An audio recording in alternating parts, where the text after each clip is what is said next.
एकं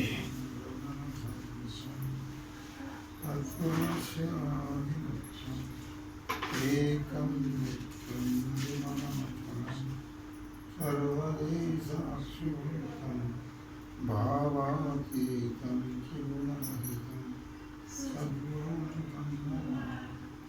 गुरुर्ब्रह्मा गुरुर्विष्णु गुरुर्देवो महेश्वरः गुरुः साक्षात् परब्रह्म तस्मै श्री गुरवे नमः। शङ्करं शङ्कराचार्यं केशवं बादरायणं सूत्रभाष्यकृतौ वन्दे भगवन्तौ पुनः पुनः। जयांचे केले स्मरण होय सकळ विद्यांची गती ते जीवनबो श्रीचरणाचे तेचे नमस्कार।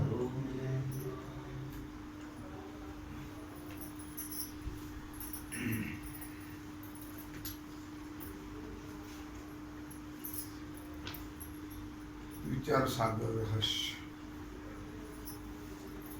रंग दुसरा पाठ क्रमांक 6 आणि हेडिंग 14। काल काय विषय झाला आपला?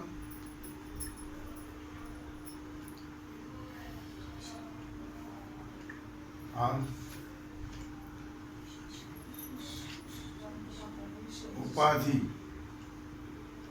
उपहित उपाधी विशेष आणि विशेषण बरोबर विशिष्ट कळलं? उपाधीने युक्त ते उपहित, विशेषणाने युक्त ते विशिष्ट। आणि ज्यावेळी अंतकरण उपाधी लागते त्यावेळी त्या अधिष्ठान चैतन्याला विशेष म्हणतात। त्याचंच नाव आहे साक्षी कुटस्थ आत्मा। आणि त्या साक्षीचं पडलेलं अंतःकरणामध्ये प्रतिबिंब, त्याचं नाव आहे जीव। विशिष्ट म्हणजे जीव, असं आपण काल विचार केला। मग तो साक्षी कसा आहे? क्लेशरहित आहे। जीव मात्र क्लेशवान आहे। वास्तविक पाहता जीव हा ब्रह्मरूप आहे असं म्हटल्याने जीवपद आणि पारमार्थिक जीव म्हणजे जीवपदाचं लक्ष जो साक्षी किंवा कुटस्थ काही म्हणा, तीन आहेत ते, साक्षी म्हणा, कुटस्थ म्हणा, आत्मा म्हणा, त्याचं ब्रह्माशी ऐक्य घडण्यासारखं नाही। तत्पद वाक्य ईश्वराचंही ऐक्य घडत नाही। लक्षार्थानेच ब्रह्माचं ऐक्य घडतं। ब्रह्मरूपच आहे, ब्रह्मच आहे। आणि त्वंपद वाच्य जीव त्याचंही कुटस्थ साक्षीशी ऐक्य घडत नाही। लक्षार्थानेच, लक्षणेने ऐक्य घडले जातं असं तात्पर्य आहे एकंदरीत। वास्तविक बुद्धी देशामध्ये सर्व व्यापक चैतन्याच्या असणाऱ्या भागाला फक्त साक्षी असं नावमात्र दिल्याचं सांगितलं आहे। वस्तुतः ते दोन्ही एकच आहे। कोण दोन्ही? व्यापक चैतन्य आणि साक्षी, याच्यात भेद आहे का? एकच आहे। परंतु ज्यांना शास्त्राचे संस्कार नाही आहेत, त्यांच्या समजुती करता जीव ब्रह्माची एकता, विशेषण आणि उपाधी यांची स्वरूपे सांगून सिद्ध केलेली आहे असा आपण काल विषय पाहिला। आता अंतःकरण अधिष्ठान चैतन्याला साक्षी म्हणावं, तर ती अंतःकरणे अनेक असल्यामुळे साक्षीवर अनंतत्व आलंच. पूर्व पक्षाचा चाललाय ना विचार. अर्थात अनंतत्वाचा एकत्वाशी विरोध आहे. अनंतत्वाचा एकत्वाशी काय आहे? विरोध आहे. म्हणून त्या अनेक साक्षीचं एक ब्रह्माशी एकत्व घडत नाही, अशी शंका केली होती. कळलं? तिचं समाधान असं आहे की व्यापक चैतन्याच्या म्हणजे ब्रह्माच्या ज्या कल्पित भागाला अंतःकरण उपाधी आहे, त्या भागाला साक्षी असं नाव आहे, संज्ञा आहे. म्हणून साक्षीचा भेद उपाधिकृत आहे. साक्षीचा भेद उपाधीमुळे आहे, वस्तुतः हा भेद नाही. साक्षी आणि व्यापक ब्रह्म चैतन्य एकच, उपाधीमुळे भेद आहे. म्हणून साक्षी एकच आहे. कारण ब्रह्म हे सावयव आहे का? ब्रह्म सावयव नाही. अव्यक्त निराकार नाही ज्या आकार, जेथोनी चराचर हरिषी भजे. अव्यक्त आहे, निरवयव आहे. अर्थात उपाधिकृत जरी भेद असला तरी वस्तुगत भेद नाही. आणि म्हणून ब्रह्माशी एकत्व घडण्यासारखं नाही. लक्षामध्ये असं पहा की निरवयव आकाश,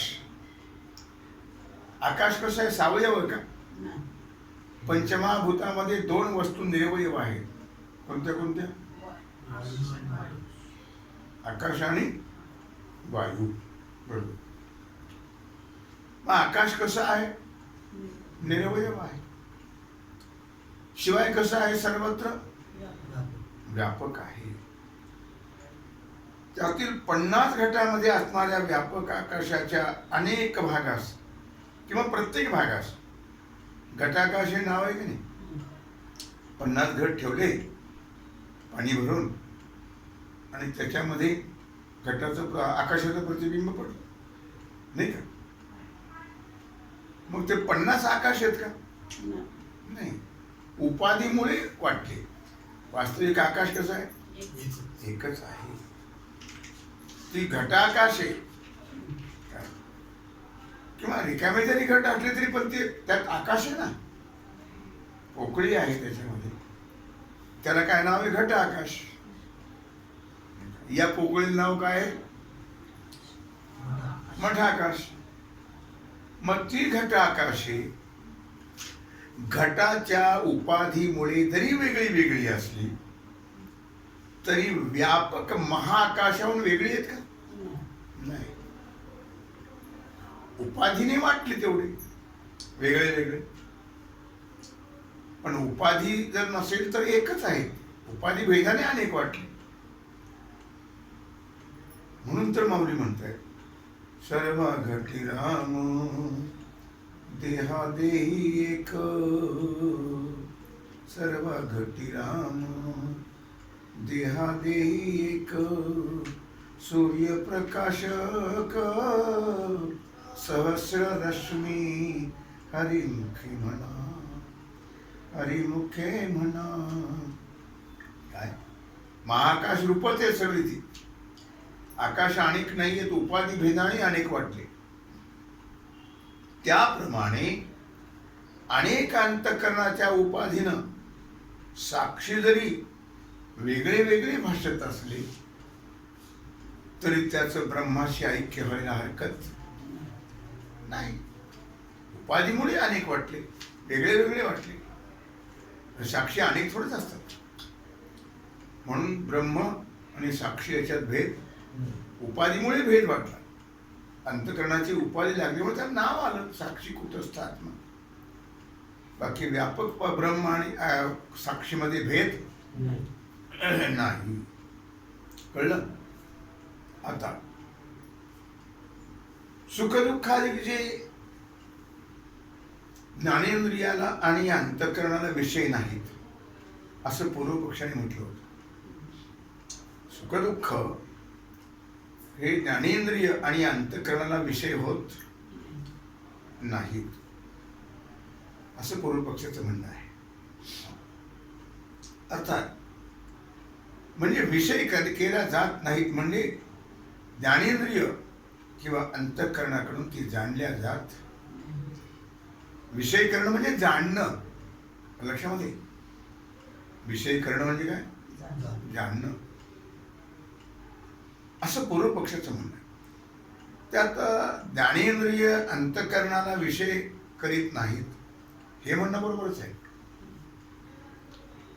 लक्षात ज्ञानेंद्रिय अंतःकरणाला विषय करत नाहीत हे म्हणणं बरोबर आहे. पण वृत्ती ही सुखदुःखांना विषय करत नाही म्हणून सुखदुःख साक्षीभाष्य आहेत. या वाक्याचा अर्थ साक्षी स्वतः सुखदुःखे जाणतो असं नाही आहे. असं त्याचा अर्थ नाही. साक्षी स्वतः सुखदुःख जाणतो असं त्याचा अर्थ नाही. तर अंतःकरणाचा परिणाम सुखदुःख रूप होतो तेव्हा अंतःकरणाची ज्ञानरूप वृत्ती. लक्षात घ्या काय म्हटलं की ज्ञानेंद्रिय अंतःकरणाला विषय करत नाहीत हे म्हणणं बरोबर आहे. पण वृत्ती ही सुखदुःखाला विषय करत नाही म्हणजे वृत्ती सुखदुःखाला जाणत नाही म्हणून सुखदुःखे साक्षीभाष्य आहेत. या वाक्याचा अर्थ साक्षी स्वतः सुखदुःख जाणतो असं नाहीये. तर अंतःकरणाचा परिणाम सुखदुःख रूप होतो. कसं होतो अंतःकरणाचा परिणाम? सुखदुःख रूप होतो. तेव्हा अंतःकरणाची ज्ञानरूप वृत्ती त्या सुखदुःखाला जाणते. पाणी तेरा रंग कैसा जिसमें मिले वैसा. तस तो सुखदुःखाचा परिणाम कसा होतो किंवा अंतःकरणाचा परिणाम सुखदुःख रूप होतो. कळलं? सुखरूप होतं दुःखरूप होतो. तेव्हा अंतःकरणाची ज्ञानरूप वृत्ती त्या सुखदुःखाला जाणते म्हणजे विषय करते. अंतःकरण वृत्ती विषय करते म्हणजे जाणते. म्हणजे अंतःकरण वृत्तीत साक्षी चैतन्याचा प्रकाश असतो. कळलं? अंतःकरण वृत्तीमध्ये साक्षी चैतन्याचा प्रकाश असतो आणि त्या प्रकाशाने अंतःकरण वृत्तीच सुखदुःखाला जाणते असा साक्षीभाष्य पदाचा अर्थ आहे.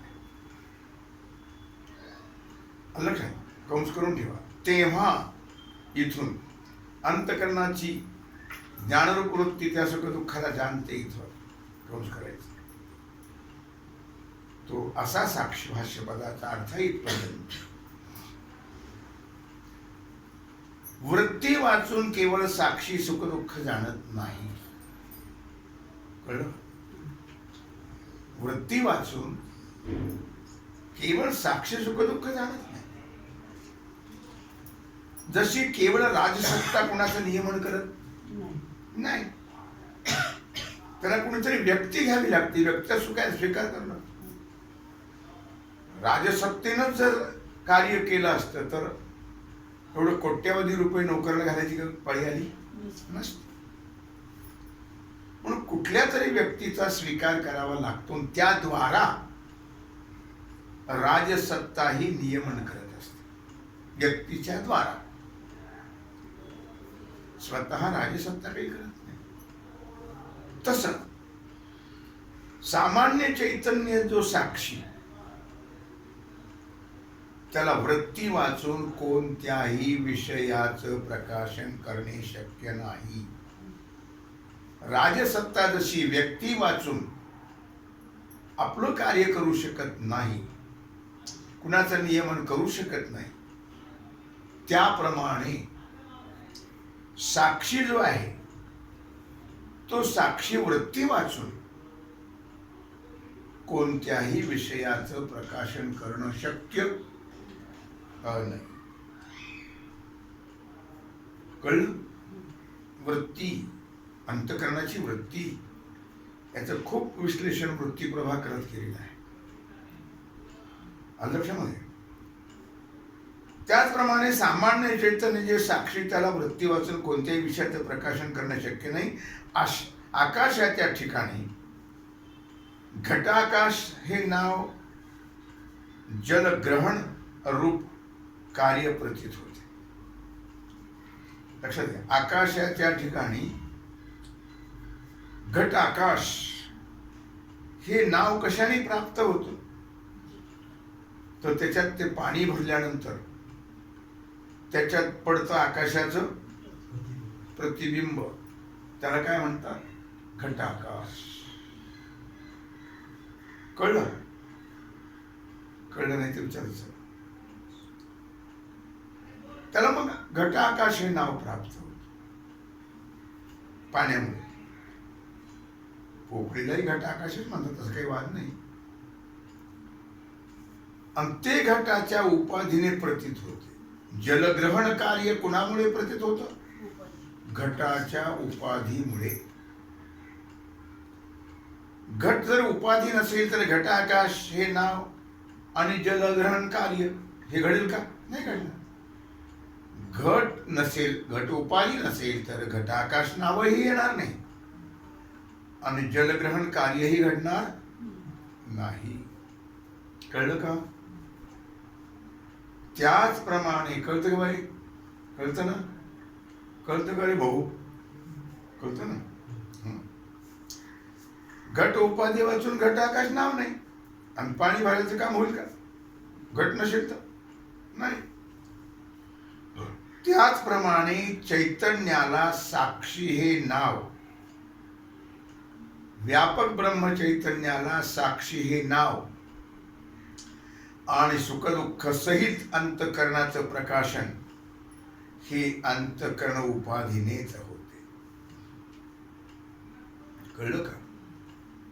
अंतःकरणाची उपाधी लागल्यामुळं साक्षी हे नाव आलं ब्रह्मचैतन्याला, व्यापक चैतन्याला. तेवढा भाग व्यापला. जेवढा भाग अंतःकरणाने व्यापक ब्रह्मचैतन्याचा व्यापला, तेवढ्या भागाला नाव काय आहे? साक्षी. साक्षी नाव. आणि अंतःकरणाचे जे सुखदुःख धर्म प्रकाशन रूप धर्म आहेत किंवा सुखदुःखाचे धर्म प्रकाशन रूप जे कार्य आहे ते केवळ साक्षी भाष्यच आहे. म्हणजे साक्षीमुळे होतात. साक्षी नसेल तर होणार नाही. साक्षी कुणाला तुमच्या लक्षात आला? कळलं ना? साक्षी तुम्हाला कळलं? साक्षी कशाला म्हणतात? साक्षीमुळे होत आहे. कळलं का? आणि साक्षी अंतःकरण उपाधीमुळे. अर्थात उपाधी वाचून फक्त चैतन्यच प्रतीत होते. उपाधी नसेल तर, घर नसेल तर मठाकाश कोणी म्हणेल का? नाही म्हणणार. घट नसेल तर घटाकाश कोणी म्हणणार नाही. उपाधीमुळे नावं आहेत आणि ती सुद्धा त्याला वेगळं करू शकत नाही. उपाधीमुळे वेगळे वाटतात. उपाधी संपली की ती एकच आहे.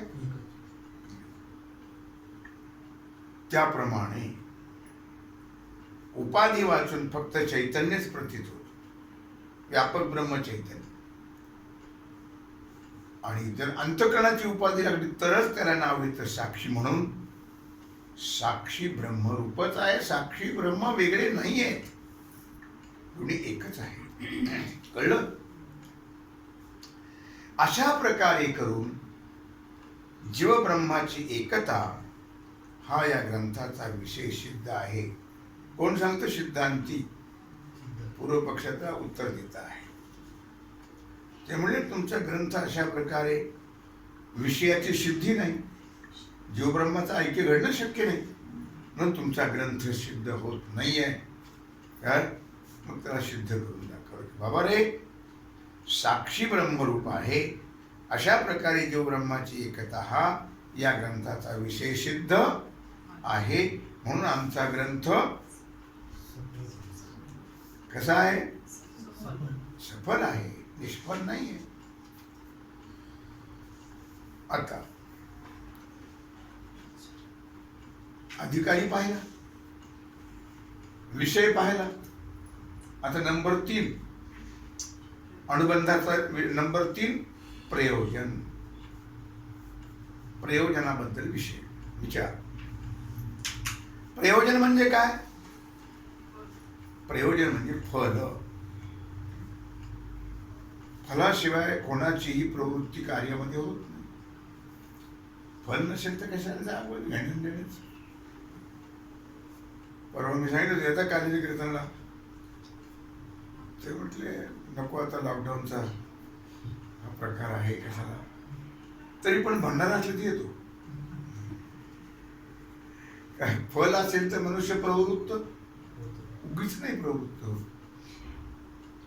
लोकांमध्ये प्रयोजन शब्दाचा अर्थ कारण असा करतात. वेदांत शास्त्रामध्ये प्रयोजन शब्दाचा अर्थ आहे फल. काय आहे? फल. काय लक्षात घ्या, फलाची व्याख्या सांगतात. वेदांत शास्त्राच्या अध्ययनापासून जीवब्रह्मैक्य ज्ञान उत्पत्तीद्वारा त्रिविध दुःख नाश आणि नित्य निरुपाधिक निरतिशयानंद रूप ब्रह्मसौख्याची प्राप्ती हे आहे फल. याला म्हणतात फल. कळलं? कंस करून ठेवतात. व्यवहारामध्ये जी अनेक प्रकारची दुःखे आपल्याला अनुभवता येतात की नाही, अनेक दुःखे सांगू किती न साहे पाषाण फुटती. अनेक प्रकारचे दुःख अनुभवता येतात व्यवहारामध्ये, येतात की नाही? ती अनेक प्रकारची दुःखे आपल्या अनुभवाला येतात आणि त्यांचा कोणत्याही लौकिक उपायाने समूळ नाश होत नाही. आत्यंतिक निवृत्ती होत नाही. निवृत्ती होते पण तेवढ्यापुरती, लयरूप निवृत्ती होते. आत्यंतिक निवृत्ती होत असं पाहतो आपण. आता जरी लस चालू आहे तरी नो गॅरंटी. तसं काही गॅरंटी कोणी देऊ शकत नाहीये.